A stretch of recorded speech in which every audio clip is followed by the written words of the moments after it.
Antes de começar o vídeo, eu quero pedir a você que acompanha o Blog da Cidadania que se inscreva no nosso canal, curta e compartilhe os nossos vídeos, acione o sininho das notificações, que assim você nos ajuda a fazer o nosso trabalho. E vamos ao vídeo.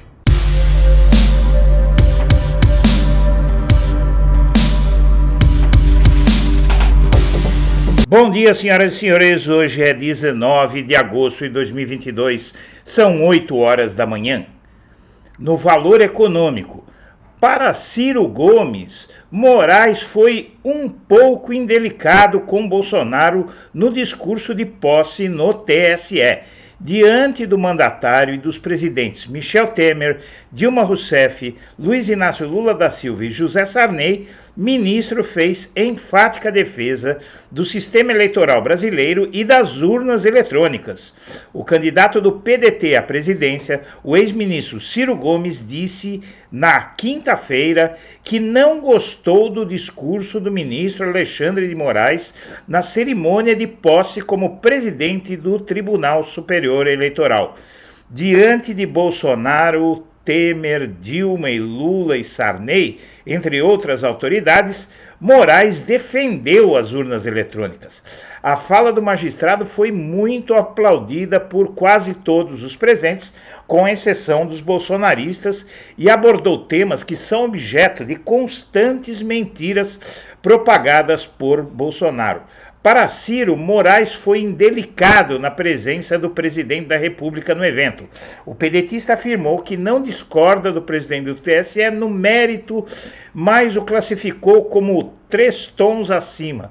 Segundo ele, o magistrado poderia ter dito as mesmas coisas de forma diferente. As críticas de Ciro ao discurso de Moraes, que também é ministro do STF, foram feitas durante entrevista ao youtuber André Marinho. Na conversa, Ciro afirmou que aprecia juízes que cultivam o estilo mais severo e sisudo. Na verdade, essa fala de Ciro Gomes não faz o menor sentido. Moraes não citou Bolsonaro, não houve nenhum tipo de indelicadeza, além da defesa do sistema democrático. É história de Ciro Gomes que Moraes foi indelicado, justamente Ciro Gomes que usa os termos ladrão, vagabundo e etc. para Lula e para o próprio Bolsonaro.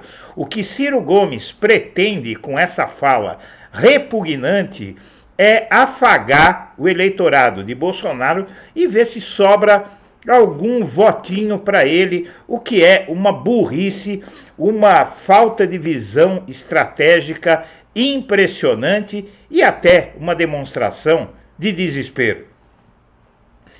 No Globo, artigo diz que pesquisas mostram que Bolsonaro ainda está longe dos resultados que obteve no primeiro turno de 2018.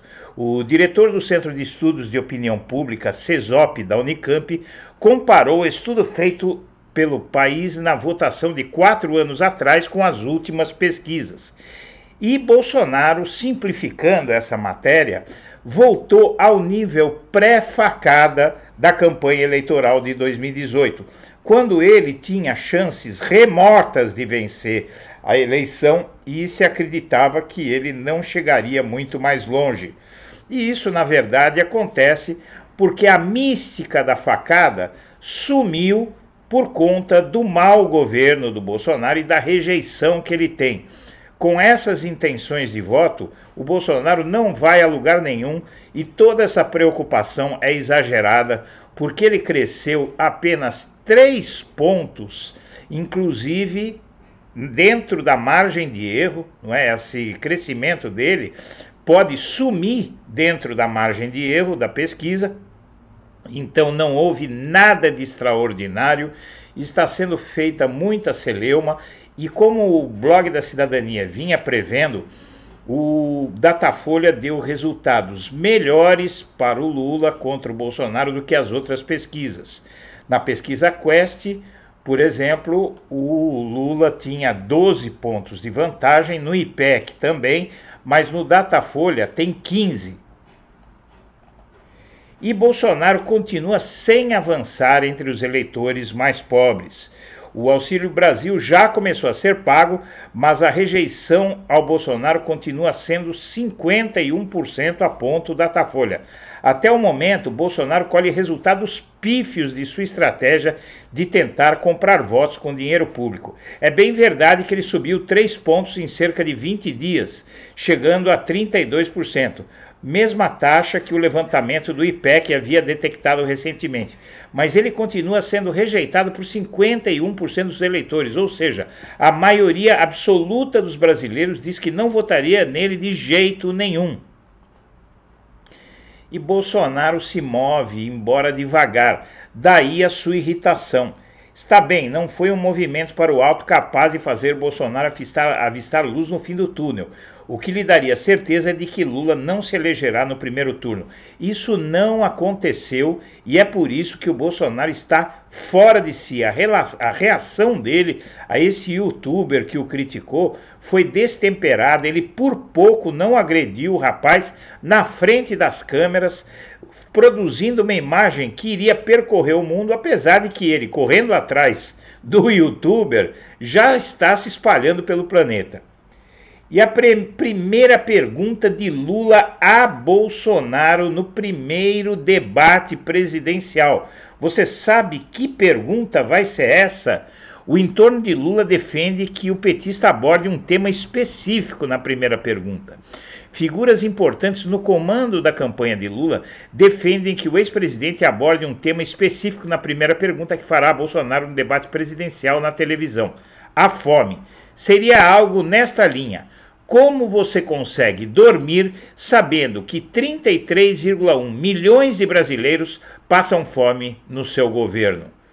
E essa pergunta muito boa, né? Na verdade todos devem ter curiosidade de saber disso, mas este que vos fala acha que o Bolsonaro, com essa informação na cabeça, dorme como um bebê.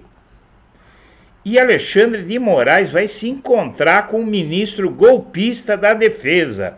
O encontro mostra uma diferença de estilo com o antecessor Edson Fachin, que se recusou a receber Paulo Sérgio Nogueira.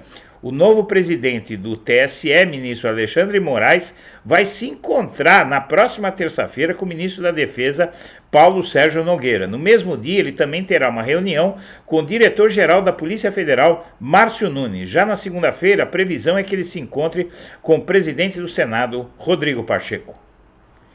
Empresários bolsonaristas, além de serem golpistas, aqueles que foram denunciados por tramarem um golpe de Estado contra Lula, além de espalharem fake news e serem golpistas, eles atacam Bruno e Dom, as vítimas de um crime ambiental na Amazônia, e atacam gays, jornalistas e a TV Globo. Empresários bolsonaristas do grupo de WhatsApp em que foi defendido um golpe de Estado em caso de vitória de Lula também legitimam a disseminação de desinformação como arma a ser usada na disputa política.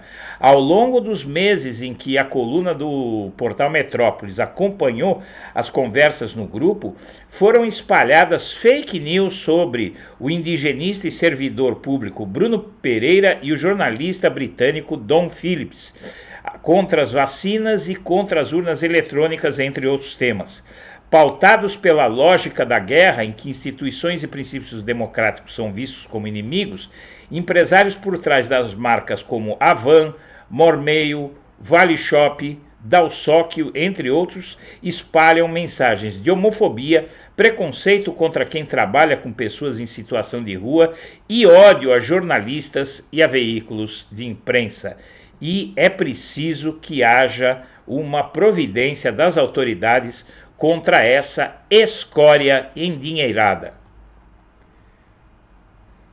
E uma frente interreligiosa publica nota de repúdio a Michele Bolsonaro. Em culto religioso em Belo Horizonte, a primeira-dama disse que o Palácio do Planalto era consagrado a demônios no tempo do Lula. Organização pede que Michele se retrate. A visita da primeira-dama Michele Bolsonaro a uma igreja batista em Belo Horizonte no dia 7 deste mês não agradou a Frente Interreligiosa Dom Paulo Evaristo Arns. A entidade, que reúne religiosos das mais diversas fés e membros da sociedade civil, publicou nota de repúdio à primeira-dama e disse estar preocupada com as declarações de Michele que podem provocar conflitos religiosos no país. E o PT vai desmentir fake news sobre Lula na porta de igrejas evangélicas. A ideia da campanha petista é usar material impresso para mostrar que Lula nunca prejudicou evangélicos e que é um homem de Deus. E Lula diz que os pobres precisam voltar a comer, trabalhar e andar de avião. E em Belo Horizonte, o candidato do PT diz que será preciso consertar o Brasil. Sem citar o nome de Bolsonaro, ele afirma que o presidente não respeita ninguém. E o Lula toca num ponto que foi muito caro às pessoas de menor condição financeira, que é, no tempo em que ele governava, pobre poder fazer as suas viagens de avião, por exemplo, para ir do Sudeste para o Nordeste, e agora, no seu novo governo, Lula quer voltar a distribuir renda e oportunidades como foi no seu tempo. Senhoras e senhores, nós agradecemos a atenção e estaremos de volta ao meio-dia.